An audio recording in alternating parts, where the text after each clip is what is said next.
Hi everyone. In this video we'll be taking a look at a room I designed a number of years ago using diaphragmatic absorbers. You'll be able to see how effective they were. We'll start out by taking a look at the model I created in SketchUp while designing the room. This room is in an office type space and far from ideal. On the front wall I used 9 DA6 panels, meaning that they're 6 inches deep. On the sides and back corner you can see that we just have DA3 panels. On the back wall we have a small DA12 panel below the window and then 4 other panels.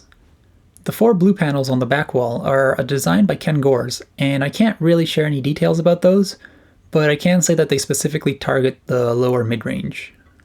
Unfortunately, I only had a day to install all of these panels, so I had to just place a small speaker in the middle of the room, and these measurements aren't representative of the final listening position and speaker position. We'll start out by taking a look at the measurement without any treatment in the room. The first step was adding the DA12 on the back wall.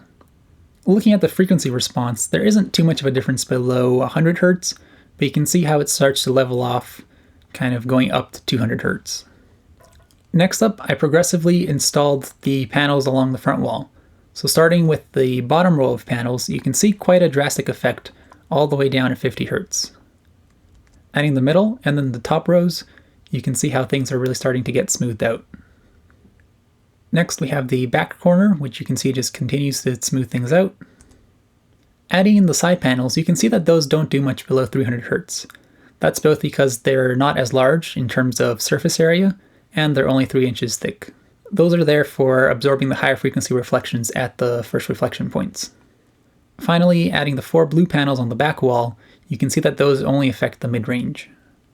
I should point out that the panels on the ceiling weren't installed on that same day, so I don't have measurements for those. We can take a look at a comparison between the empty room and the room with all the panels in it. You can see how the low end is significantly smoothed out, and the top end is reduced quite a bit. I purposely had the speaker not pointing directly at the microphone, and that's why you see such a drop in the high frequencies. Next up, we'll take a look at the spectrograms, and this is where you really see the horsepower of diaphragmatic absorbers. Starting with the empty room, you can see how certain frequencies ring out for a pretty long time. Adding the small DA12 on the back wall, you can see how the decay times in the low end are significantly reduced.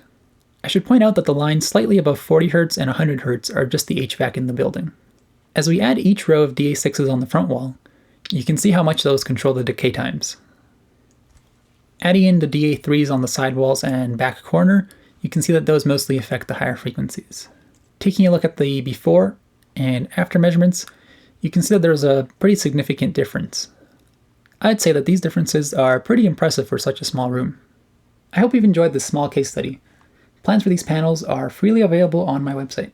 Feel free to reach out to me if you have any questions or want an acoustics consultation.